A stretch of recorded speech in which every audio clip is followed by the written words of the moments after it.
2025-yilda ishlab chiqarilgan Dongfeng AP008 gibrid avtomobili ultra pozitsiyada. Mashina 2025-yil 1200 km zapas xod ko'rsatgan. 5 ta o'rindiqligi bas bu, 7 ta o'rindiqli.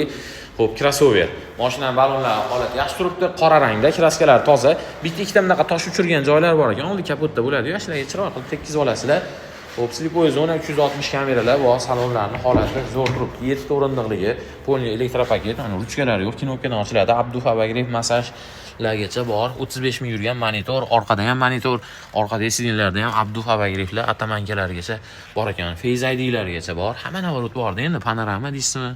Barlar, hali dimliklar, hamma narsasi bor. 7 ta o'rindiqli gibrid crossover qidirganlar uchun zo'r variant. Mashinaning kraskalari toza, motor ходовой korobkalarida umuman texnik ish yo'q ekan.